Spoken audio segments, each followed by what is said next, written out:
Well, good afternoon again. It is, I don't know, 4 o'clock on Saturday, May 21st, and this is part three of the toilet talk for the day about our relationship and what it's been like. So, welcome to Toilet Talk with Dina Lynn. This is the lovely Dina Lynn. New hairstyle, new New hairstyle. hairstyle. Yes, we can tell parts 1 through 3. Yeah, this is the day in which I apparently live on the toilet. I'm going to have ring around the buns, be my badge of honor for the day. An honor I can share with few people. Very few. Small list. For a moment, I thought she said something other than badge of honor. It's like, wait a minute. Okay. Okay. Anyway, I'm Robin Wengert. I'm her partner, and here we go on part three. So as we left you the last episode, we were talking about all of the things that we've kind of experienced in the time off from our relationship, ending in the reintroduction, and a lot of the stuff that led to the reintroduction, and we went through in the reintroduction back to one another. So here we are. Here we are. Here we are. So it's been a year and 2+ months that we've been back together after our 10 years apart. Exactly 2 months, wasn't it? No, it was Okay. March 15th. Okay. The Ides of March. Okay. Anyway. Yeah. So now it's So you're in 2 months. We're not really tracking the time and the issues, and we've been really living with what comes up as it comes up, and just enjoying each other's company and rediscovering each other, and it's been great. We did a couple of backpacking trips. I did a 1-day thing with Robin last spring, and then we did a 4-day thing together in August, my first ever backpacking trip. And approaching age 60, and I did 42 miles in just under 4 days. So it was, Yeah. We're going to do it again. We're going to do more of the Oregon Coast Trail when we get a chance off of our respective jobs. Yeah, when we have a little bit of time, we're going to do the first section of the Oregon Coast Trail from Fort Stevens down, and we're probably going to take on a couple of summits like Mount Adams and the middle sister here, Washington and Oregon, respectively. One of the things that she was talking about, we're just taking kind of a moment at a time, and one of the things that is evident to me, at least coming out of the break that we had with one another, while we took the time to actually really start to self-examine and really start working on our own process of where do I need to look internally for the issues I need to face for me to be in healthier relationship with both myself and others, is that willingness and dedication to examining what our emotions are when we start feeling triggered.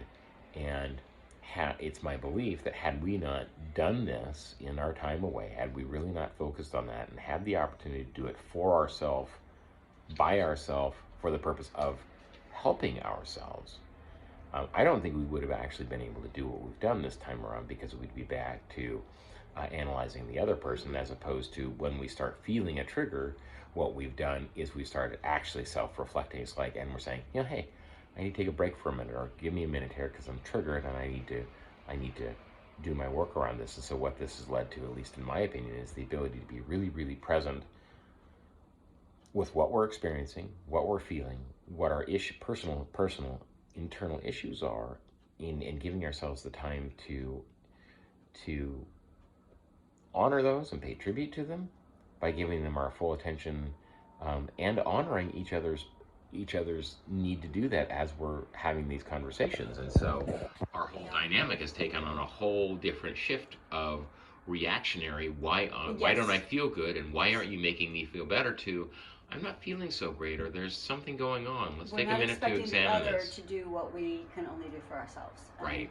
And here's an example of that. So in the past, especially in those years in between our first breakup and the proposal, and so in between those 2 times we lived together, a year the first time, 2 years the second time, during that time, when I sensed Robin was distant from me, or I couldn't get my emotional needs, wants met by attention, connection, validation, companionship, I would often feel, if his attention was elsewhere, that, oh, I don't matter. That would be my go-to every time. I don't matter. And it didn't matter how much assurance he would offer me. It was never enough. I needed more, more, more. And that's a lot of pressure to put on a person too. Because self-regulation is my job, my responsibility. Those months, almost year, of being alone and isolated and having to take care of my own needs because there was nobody else to turn to. During that time of doing that work and doing my shadow work and feeling those feelings and coming to realize that this is really old ancient stuff in me. I mean, I knew that consciously before, that this comes from when I was a 3-year-old, 3.5, and my sister was born. And I felt like I didn't matter after that compared to the new baby getting all of the attention and holding and love and all the stuff that I felt deprived. And I concluded as a 3-year-old, oh, I don't matter. So the other day, when I was feeling some pretty deep stuff, I'd come back from a run and Robin called me. And I wanted to really pour my heart out to him, you know, my person, my sounding board. I wanted to let him know, this is what I'm dealing with, and I'm getting in touch with some deep stuff. It's stuff, things I struggle with in the way that I mothered and the way that I left my first marriage. This is my big one, okay? This is my big one, and I'm working on it. And I wanted to share with him some insights and just some ways in which I was feeling. And during this phone call, we were interrupted several times by people who needed Robin's time and attention. So he kept saying, I'm sorry, I have to take this. And I knew he did. I knew the reason why these people were calling and that their needs were potentially urgent. And each time he put me on hold or said he'd call me back, I felt that familiar feeling like, there that is. And my brain, trying to be helpful, came up with, you don't matter. It's always first person. Oh, I just don't matter. Evidence, right here. And then when we reconnected on the phone, I tried to get back in touch with the feelings. But now I've got these two competing things, the original thing I was feeling and this trigger. And I was able to go through it, but it got to a certain point when I realized this thing, the trigger thing, was predominant, stronger than the original emotion. And we ended up ending the call. And so we can talk about this later. I can't go there right now, and we both had things we had to do. It wasn't conflict between us. It was, okay, I'm feeling all of this. So in the aftermath of that, sitting with it a little bit, what I realized was this situation set up. In being upset, I was set up to be able to feel these things that were in me that needed to be triggered so that I could have them in the conscious state of mind and feel through it. So what's interesting to me, the more I do that kind of work, the less reactionary I am with Robin. It isn't through the lens of he's doing this and it means something about me. He's doing whatever it is because he's doing whatever it is. He's living his life. If I haven't heard from him by a certain time during the day, typically we connect fairly early. Well, not early because I get up late, but by the time I'm up, we're usually connecting while I'm on the toilet. And if that doesn't happen and I don't hear from him beyond what I think I should have, rather than my brain going to, oh, something's happened, he feels differently about me, something's wrong, and he can't face me, he's had some realization that puts me in a bad place, and he just can't tell me about it, something like that, or he's in a ditch, car went off the road, something dire. Instead of going there, what I've noticed is that I go to, Well, he's probably working his ass off on the job. He's probably busy. It has less to do about me and more to do with whatever's actually happening in his life. And I know I can reach out and say, hey, haven't heard from you. How are you doing? You okay? Or I can say, I'm really sitting with this anxiety, as I said in the last part. Here's the story I'm telling myself. I'm telling myself I don't matter. I'm telling myself something's wrong and you're not telling me whatever it is. I mean, it keeps it cleaner and it keeps our misunderstandings shorter and approachable. We don't have a backlog of, oh my God, if I upset the apple cart with this thing here right now, it's going to be an avalanche from all the stuff that we've shoved in the background. It's keeping it clean, keeping it current, keeping it present makes a huge difference. But primarily owning it. If I'm feeling it, it's mine. Totally mine. Yeah. Yep. So we want to talk a little bit more about where we are or how we're doing right now. Yeah. So, it really has been quite an interesting journey over the last year and a couple of months. For me, it's I'm not even quite sure how to describe all of it. Thank you, Dallas, Oregon, and all the hillbillies and their coal rolling, trucks. Boy. Anyway, I've had to learn to be a lot more vulnerable about my interior environment to do the work that I've had to do, especially to keep the trust and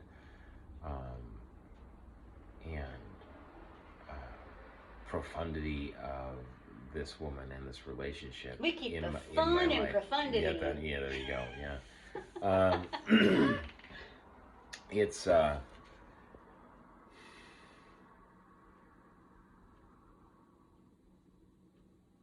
I've been really busy this last year, and exhaustion, excitement, realization have all been really, really high on the list of things that have been occupying my time for a while. Involved in a major construction project, new home build of an underground dome house, and it's not something that's done very often. It has a lot of complexities and nuances that you don't have to deal with normal style builds, and coupling that with COVID and supply chain issues and a little bit of overconfidence on my part and inexperience in certain areas and miscommunications and just a lot of interesting things happening have left this year a veritable treasure trove of places to examine my insecurities, my fears, my dependencies, my addictions, unhealthy habits, healthy habits, and to be able to come from the place of being shut down and wanting to hide away and wanting to keep my heart locked away from somebody who I had spent the better part of 6.5 years loving and getting to know, and then feeling like I had to go away from the relationship by protecting myself, only to open back up and come back to the place where the only way is through and rip my heart back open again, time after time, consciously opening myself up asunder to this beautiful woman has been one of the most heart-wrenching and connective experiences that I've had. And sorry, I'm looking away from the camera, looking into her eyes.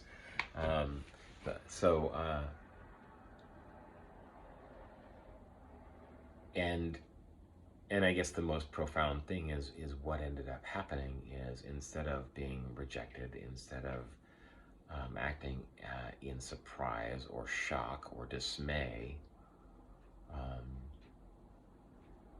she managed to do enough work to meet me where I was at, without fear, without reactivity, without triggers. And there have been a few here and there, and we work through them as they are. But I mean, by and large, the entire dynamic has shifted from one of um, sharing only to feel attacked, or only to feel afraid of attack, um, to sharing with some trepidation and being met with profound and deep acceptance, compassion, empathy, understanding, and a commitment to stay by my side as I deal with personal issues, which have been really difficult to deal with. And I'm starting to do some really interesting work on those, and those will come next. But let's just say that for the time being, there will probably be an episode in the not too distant on the effects and dynamics of porn addiction, cannabis use, and chronic masturbation. And this woman That's has quite the teaser right there. Right, yeah. right. This woman has stood by me while I've had to bear some of the most shame, some of the most bare parts of myself, and the parts that I'm ashamed of or have been, where I have a lot of shame and fear around, and where I think in a lot of ways, whether it's my particular addiction or codependency or dependency, or whether it's somebody else's, whether it's alcohol, porn, drugs, relationships,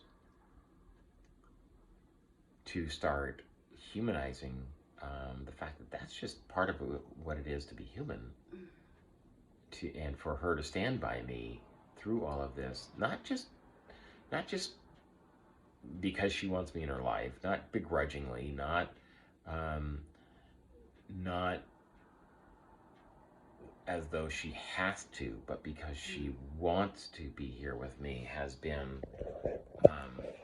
profoundly liberating and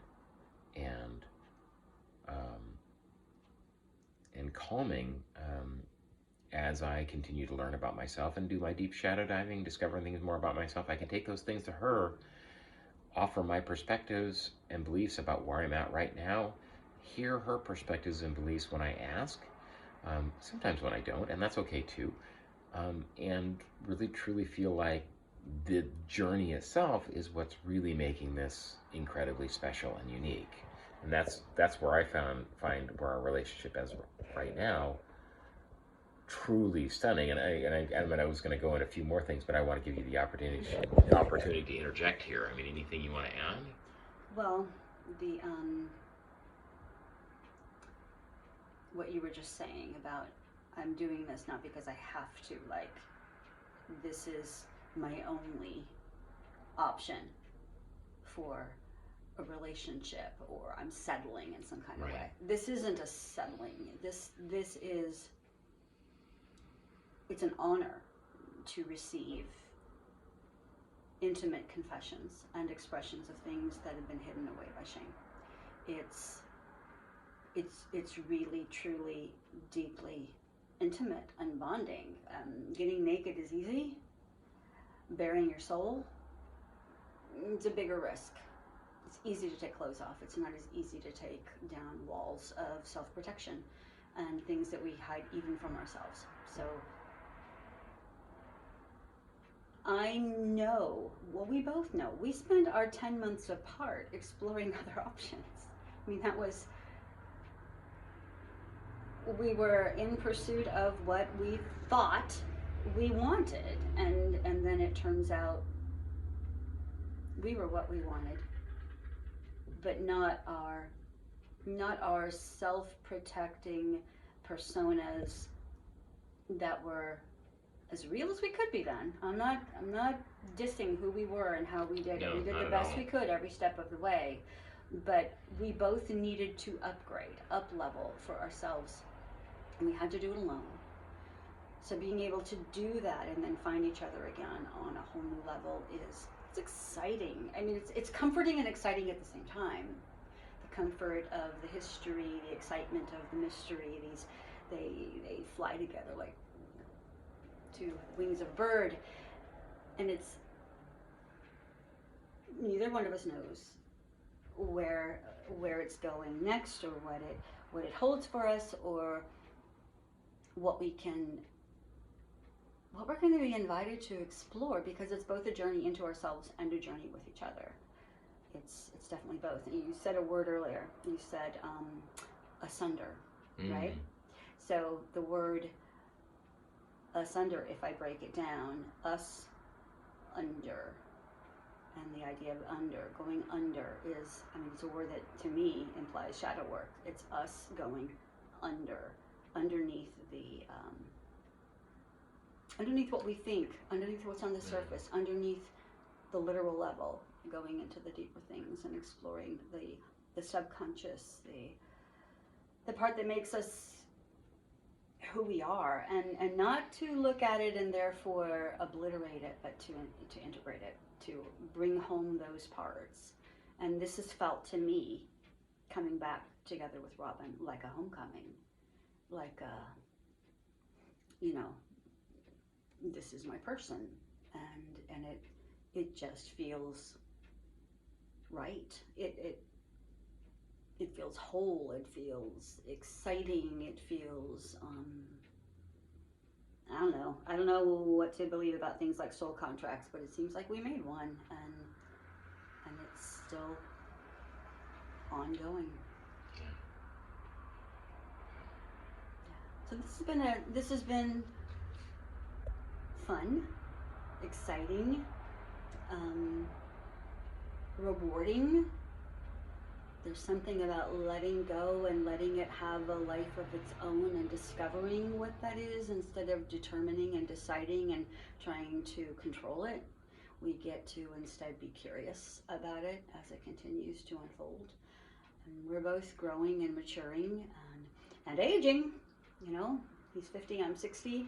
We're not going to get any younger here, but it's exciting to think about where we can go as individuals and as a couple, as we keep doing this. And again, it's doing its thing in us. We're kind of going along for the ride.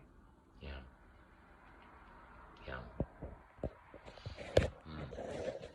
Good stuff.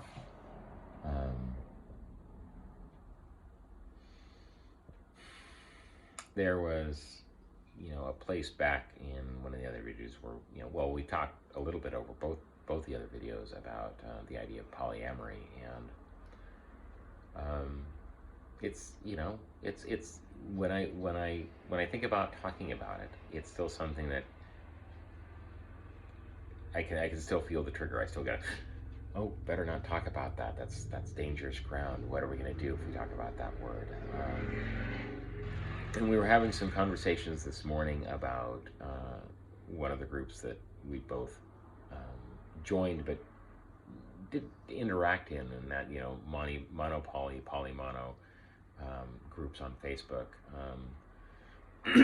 and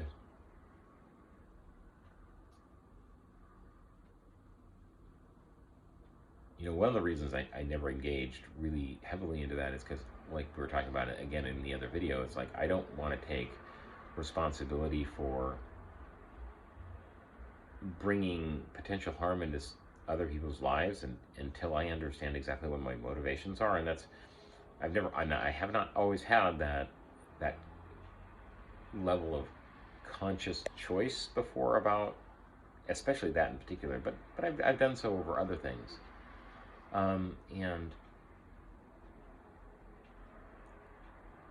what I've discovered lately, especially over the last 3 months, since having to do some really deep diving conversations and deep work, looking into the darkest places that I can imagine in my soul or in my shadow, my subconscious.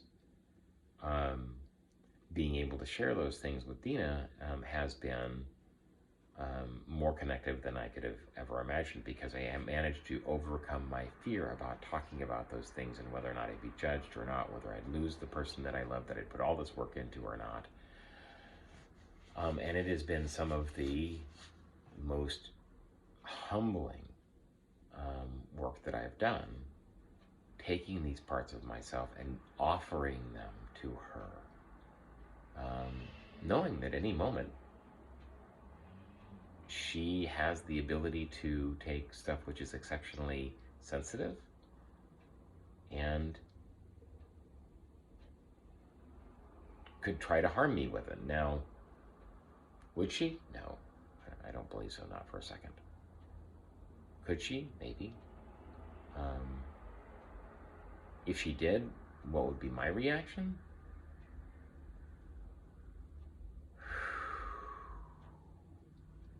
I'd still be scared shitless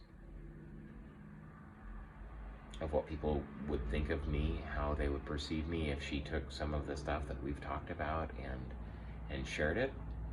But the reality is that I'm already starting to talk about some of those things with others. I'm sharing those parts inside myself. And the reason I can do that, the reason I can go to those places and start talking about it in circle technology, like some of your anonymous meetings, or AAs, or circle therapies, men's groups, or just other individuals. The reason I can start looking at and sharing those things is because this woman has shown me that she'll stand with me, that I can show her what I'm deathly afraid of. And she says, okay, I know this isn't who you are. It's part of what it's a product of something that happened to you, and there are some really interesting dynamics about within animism and shamanism about ancestral healing that we'll go into later again on another episode, where I bear a little bit more about some pretty tough stuff for me. But she's made that sacred and safe space for me to be able to share these things and go away more healed, more integrated, more at ease with myself, and more whole. And that has been a product of the work that we've both done together. And if there's any way for you out there to do this work in tandem with another, to do this work with somebody who matches me and loves me as much as she does, I would wish that for all of you, not for the sake of your relationship with another, but for the sake of your relationship with yourself. And while we haven't done much work with others, we are both trained in hypnotherapy. We are both trained in some of the shamanic arts. We're both trained in mediation. We're looking at training in IFS, in internal family systems, where we deal with the pieces and parts that are within that end up becoming schisms from an earlier point of trauma in one's life. We're pursuing, training and knowledge in other areas, and maybe part of what we're sharing here can help you.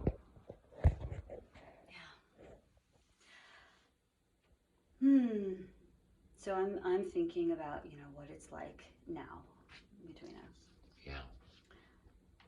And I can look back at those lists that I wrote, even when I didn't necessarily have a face to attach to the lists, because I wanted to get in touch with, okay, what do I, deep down, on a soul level, on the capital S self level, what do I most need and want and desire in a relationship? These weren't those lists that you made of the things that I were doing wrong. No, okay, I was just making sure. No. This was yeah, a long time ago. Yeah. Well, and updated, and I did it throughout our time apart, because I was wondering, what the heck do I want? What am I manifesting here? And what I can honestly say is that Robin has shown me that he is that manifestation of those lists. That part of the pain for me was knowing what he was capable of, what was within him, not just his potential, but that I just knew was there. And you hear all the time, at least I did. Don't fall in love with potential. But when you see it and you sense it and you know it intuitively, it's hard to not fall in love with that. But Robin has manifested, has become, has authentically stepped into the man I always knew he was. And the man who just delights me. I mean, he tells me regularly, not just that he loves me, because he always did that, but what I mean to him and why, and what he admires and respects and desires in me. The ways in which I light him up emotionally, mentally, physically, sexually, intellectually, spiritually, you know, all those things. He's expressing these things to me. I'm a touch and words girl, and those are my love languages.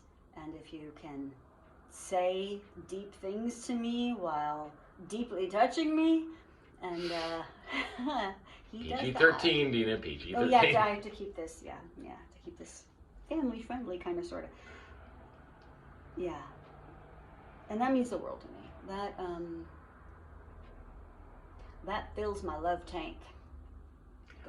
Those words and the touches, along with the acts of service, which naturally come to him. He can't not serve. He just gives of himself that way. So it's been an honor to watch all of this happen, and to know it's real and it's true, and he's not doing this to make me happy.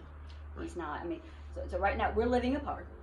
I live here in this place. He lives in our former house. This is what we do. We get a house together, we break up, I move out, he stays in it, I come back here. Yeah, it's a thing.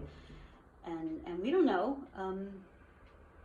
We see ourselves together again in all the kinds of ways. And yeah, I'm wondering if there's a way. It feels like we need to say something about. People may assume at this point that we are open for polyamory. Oh well, so that okay. So that this is perfect. I'm glad you said that. Yeah, this is that. So because I never actually got to the one point that I wanted to get to before. I wanted to make sure that you had the opportunity. I just don't want a whole bunch of people hitting on us right now. So that's one of the things that I wanted to go to with this. Because you're so pretty, and I don't want everybody hitting on you right now. Well, so I believe that at my core, I am polyamorous. I don't think that that's an issue for me. And the word means? And the word means the ability to love multiple people. Now that can take many forms, from the mundane, I just have lots of people in my life that I have love for. Right. I can, and it can go to the other extreme where they're talking about multiple and frequent sexual partners with no emotional connection, depending on the way you want to define the word love. We can talk about the Greek 7 different ways of love, or 7 different words for love. I think they had more like 21. Oh, they had a bunch. Yeah. Eros, philia, agape. So, and I'm not going to try and discern how to define what I mean by polyamorous right now. I don't think that matters, because the reality is that I know that I am on one level, and I think there's a really good possibility that I rank higher on the spectrum of being able to cope with multiple romantic relationships. However, the important part is right now for me is that what I've found is that dynamic isn't important to me. What's important to me is the healthy, invigorating, inspiring connection that I have with this one person, and the choice that is what I want in my life.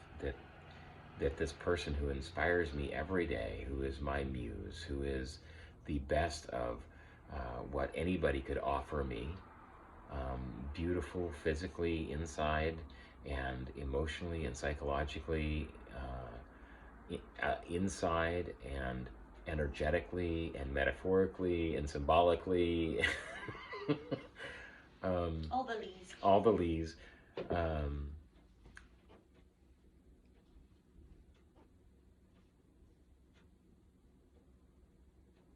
That I can't imagine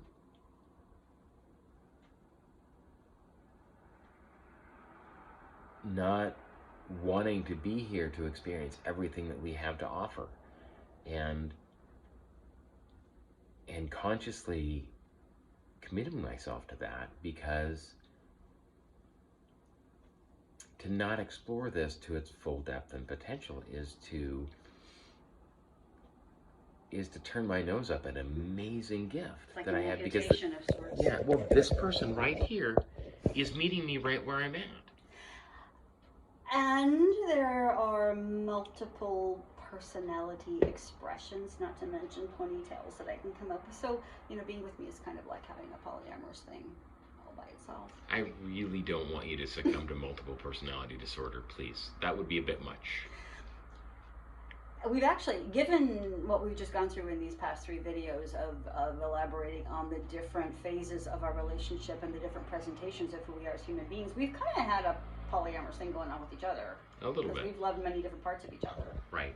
And right now, it's the ability to consciously engage with all of those parts, either individually or simultaneously in any given combination, which gives this such an amazingly meaningful and profound effect on my life. And we're many things to each other. I mean, last night, I'll spare you the details of last night, but last night, in a very intimate moment, intimate on all the levels, there was like an awareness, he said out loud, but I feel it too, that there's fulfillment on, we play different roles to each other, and to have that all in one person is pretty damned fantastic. To have comfort, love met as an abiding partner who knows your history, and there's this solidity and assurance there, right? And then there's also this excitement of this person keeps changing and growing and getting more and more in touch with his shadows, or her shadows in this case. And that's always new and exciting and refreshing and mysterious. And there's we have fun, like a couple of goofy kids. We can be immature and without shame. We were out dancing on the sidewalk together after running 2.5 miles. 2.5 miles, we came back and just started dancing to the music we could both hear. And so many different roles, the depth, the various kinds of intimacy that we get to explore with each other in the sexual realm. God, that by itself is endless. And people who are bored are not doing enough self-exploration to be able to bring out various parts. I mean, I know the depths in me are way beyond what I can explore in this lifetime. And the idea of finding those things and having a safe person to bring things that look a little edgy, raw, maybe dirty in the sense of shameful, want to push it aside, maybe unacceptable, to bring those out and discover not just that that's accepted, but that there's a gift that comes with integrating that part of the shadow. And watching Robin grow over the years, watching him step into himself is fulfilling and exciting, and I want to have a front row seat to that. It's, I mean, well, we got more that goes both ways. I want to honor the amount of work that Dina has done, because she has come a long way with a couple of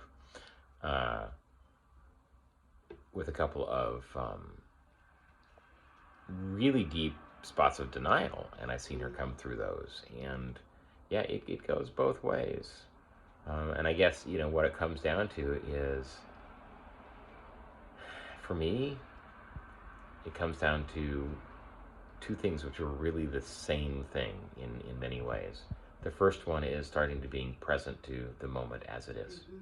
Okay, not overlaying our past on it, not anticipating the future, just being able to be right What's here, alive right here, right now. right here, right now. What's alive? It's the essence of our toilet talks, literally is. And this is why it's so easy for us to do this. Because Like we do this it all on the video, because time. we do it all the time. All we're doing is videotaping it in a specific location with a specific topic, which may or may not rabbit trail all over the place, but that's a different story. We like to chase them rabbits. Yes, but it's not just about being present. It's also about consciously choosing the answer of yes. It's for me. It's consciously making the choice of monogamy. It's saying I don't want to explore anything else because I have enough to explore here right now. You calling me intense?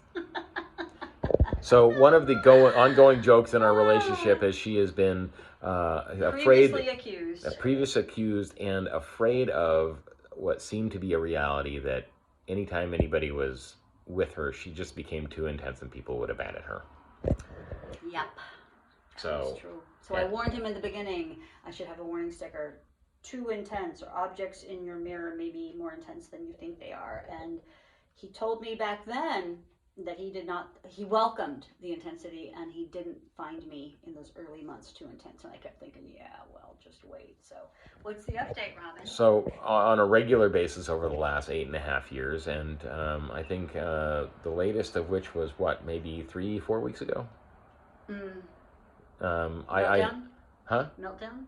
No. What happened 3 or 4 weeks ago? I don't know. It's somewhere in that time frame when I turn to her and I say, I'm still waiting for you to become too intense. Of course, I take that as a personal challenge. If you haven't seen intensity yet, just wait. I'll show you. But no. She's lying, because it's actually gotten less intense in a lot of ways. Well, this is what happens. This is what happens when you reveal who you really are, and you just put it out there. You decide, this is me. This is me. I don't mean in that obnoxious, unconscious, deal with my shadows. And I don't mean that. I mean, this is what I'm discovering about me, and putting it out there and having it received and accepted and having the love still affirmed. That's an excellent environment in which to find out how much you can grow. Yeah. And you can't do it with everybody. Certainly, typically not all at once with everybody. You got to start out on a safe level, and then go deeper. Picker. Right, and that's an important realization too. Is there's you still have to pick who you trust, but you have to start somewhere with vulnerability. Can I say something about trust? Yes, please. Because we lost it. We did. Between us, both ways, at different times. Yes. For different reasons. And I used to find that difficult when I knew the reasons why I wasn't trusting him, because of the exposures that would happen regarding violating our agreements regarding outside relationships, conversations he had, and of course the infidelity. It was what felt like irrevocably broken at more than once. Mm-hmm. And I wanted forgiveness. I wanted resolution, but it needed to be really real. And I would sometimes wonder, well, why can't he trust me? I didn't do those things. I was doing other things. I was making it unsafe for him to come to me with anything, so he would repress and hide out of fear of what my reaction might be. And of course, you can see what a twisted circle that would be if I'm anticipating the worst and I'm ready to jump because I'm wired to protect, and he does whatever because he feels out of connection with me, and then I jump on him for that thing, so he learns, well, I'm not going to tell her, and then I find out something happened that he didn't tell me. I mean, so trust was severely, it was broken. And part of, I'm going to interject here really quick, part of the difficulty of the dynamic back then was my definition of trust is a little bit different than others, and it works both in my favor and not. When I talk about trusting somebody, it's more like an intuitive hit of they will be who and what they are, and that might hurt me on occasion. Maybe they lie here and there, but I trust them to be who they are, and I trust their overall intent to be positive, to be good, because we rarely do things with purposeful malice. Oftentimes when we do things, even, awful bad habits like hiding something or cheating or whatever, what we're really looking for at its most basis, at the most basic level, is we're trying to fulfill a need. We're trying to fulfill a need for love, for a connection, for attachment, for something like that. So there's You're not doing. You didn't do it against me. You did it for you. right, and so, it took me a while to actually realize that I didn't trust Dina, that I didn't trust her to provide a safe place. It was a humongous realization, and this happened after our breakup, that I was able to admit, oh yeah, I guess I didn't trust her. Actions showed that you didn't. Yeah. Right. And of course, yeah. So we had both lost trust, and we had to work back toward that trust by learning to trust ourselves. Because here's the thing: when you face your own shadow and you own your stuff, you realize we all do shitty things. Says the woman on the toilet. Yeah. Not at the moment am I doing a shitty thing, but yeah, we all do shitty things. And when we don't own our own stuff and we project, scapegoat somebody else for their stuff, we can imagine we're the innocent victim in all of this, and that's never the case. On one hand, we're all innocent because we're all doing the best we can, and we're all human, we're and all subject human. to being we're all human. And I do believe there are times when I fool myself about what is the best I could do. There's some other reason why maybe I'm afraid to do my best or to take a risk or whatever it is. But we're all, bottom line, we're human, and we've got all kinds of unresolved issues in us, and we're all hurting, and hurt people, and all attack is a cry for love. And when we finally realize we're all human, it enables us to forgive those who hurt us, and most of the time that was inadvertent, unintentional hurt. Our parents, for instance. Once we realize our parents were humans doing the best they can, and we take them off the hook of not being better, doing better than they could have been at the time, then we can let ourselves off the hook for what we do to others. It's strange how it's hard to know where to start with that. Like, do you look inside first? Do you look outside? Because eventually you just have to forgive everybody. It's almost like it's not forgiveness anymore. It's more understanding and compassion for humanity at large, including ourselves. We teach by doing, and we do by teaching. Yeah. So trust can be rebuilt. It does take a commitment to self-honesty, which is an ongoing process, because we get more and more honest with ourselves. There are times we hide things from ourselves. But trust, I trust this man. Again, now. And more than I did in the beginning, because in the beginning it was built on naivete, not on experience. It's come that full circle. It's done this, and it's come up. And it doesn't mean I think he's perfect or that he'll never make a mistake, but I also know that he's learned from his mistakes, like I've learned from mine. There are things I had to do in order to know to never do them because of how they hurt me in having done them. And I know with Robin's infidelity, and he had soul nausea afterwards. He if any punishment had to be done, it was done by him for himself. There was nothing I could have added to it. And how I reacted when I first found out made sense, given all kinds of things. I wouldn't react that way again. I don't know how I would react, honestly. We can't always know how we're going to react to a thing. We take that in the moment. Yeah. And I'm counting on both of us having learned what we've needed to learn so far, and having the tools and the intention and the experience now of having lost each other, and how invaluable we are to each other, not wanting to lose each other again, that we will continue to take the risk of saying, here's a hard thing I need to ask or tell you, and being trusting the other will receive, and that we go from there, and that there's healing to be found by being that vulnerable. So Yeah. yeah. And while we like to think that we can do this work in a vacuum, and there's some of it that we can, if you consider our own heads vacuums, and mine is at times. She's shaking her head over there. Well, there's a certain amount we have to do alone. Yeah, there's a certain amount we have to do alone. We do. We just do. But there's also a certain point at which we need that mirror to discover that we've got that dirty spot on our face. We can't rub it off the mirror out here on the lens. No, we gotta actually actually work with what we are and where we are.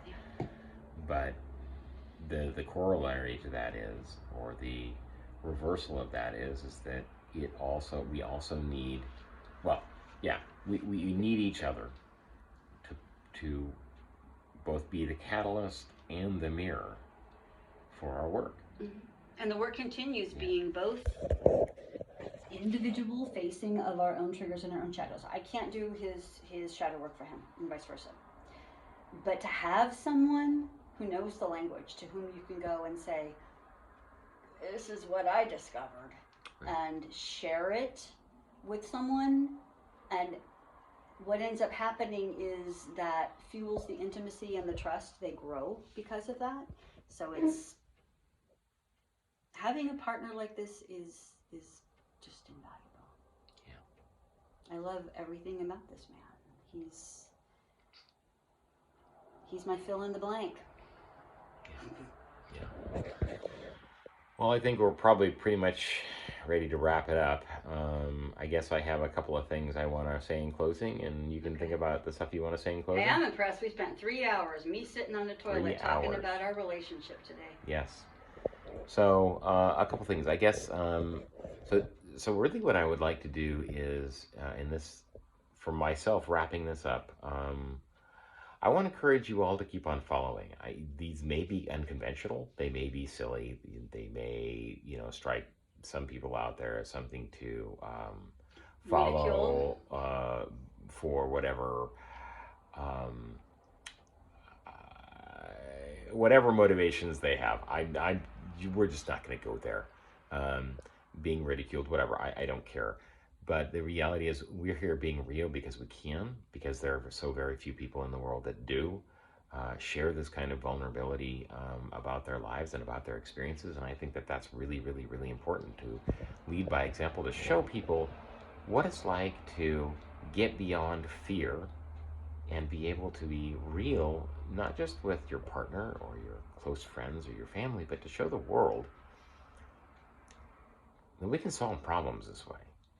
That we can solve problems by talking about our deepest fears, and that it is a slow process. Oftentimes, we need a common frame of reference, the same kind of languages, the same kind of techniques, and potentially a moderator or a mediator or guide.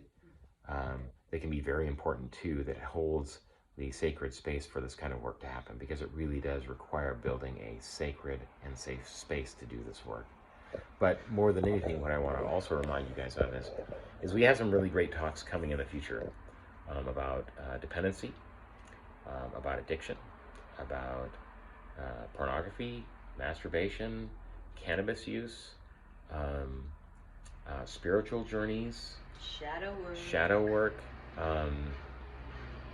our experiences with somatic exercises, shamanic ritual, and we're working together on what we're hoping is going to be kind of a process like an illumination or hypnotherapy session, or theophostic healing, but a hybrid of all of these things, which we've managed to experience some of, and want to work with our own personal insights to come up with something that maybe can be guided both personally and remotely. We're also But going to be experiencing a psilocybin mushroom journeying that we're going to be doing together with assistance. That's coming up at some point in the future. and likely ayahuasca. So we have Yeah, lots of ayahuasca they things. call. I've had 2 of those, but and it's like invitation only, meaning when Grandmother Aya gets your attention and says, "Come here, we got some business to do." That Yeah. that may be coming too. I've been sensing that. Yeah. The time's coming, maybe sooner than later, where we will be using our experience, our training, our tools, our gifts as individuals and as a couple to work with others. And I'm just putting this out there as it's shifting from dream state to awake state, from concept to something concrete. And we haven't hung the shingle yet, but we both know we haven't done all of this for no reason. That there is a reason why we've trained together, why we've learned together, why we've experienced together. And we feel a calling and a responsibility to make good use of it for others who may want a different kind of guides to help them face their own stuff. So this is about creating a safe space where we could assist you and inspire you to see and be who you really are and to live that out, whatever that looks like for each person. I think Mankind Project meets relationship counseling, meets personal guide, meets personal coach, meets manifestation, meets manifestation. Yeah, you name it, and meeting yourself. There's something here to be birthed by us, and we're hoping that as you continue to watch and witness us go through this process, that you're inspired to join us. Yep. Thanks for listening. If you if you made it through 3 hours of listening to us talk about us, then you get to say whatever you want in the comments, and you even get to give us suggestions about what you would like to hear us talk about. Yes, please make any comments you want. Please try and keep them, respectful. But Be nice. Be nice, be kind, and yeah, if you have some stuff that you would like to know more, please comment and let us know, because we'd be happy to address them. We may not know what the hell we'll be talking about, but we're not afraid to talk about it. That's right. Well, that we know of yet. Anyway, I'm out for the afternoon, so thank you for joining us again for these 3 hours, this 3-part series. I really enjoyed this. I need to get off the toilet now. Bye.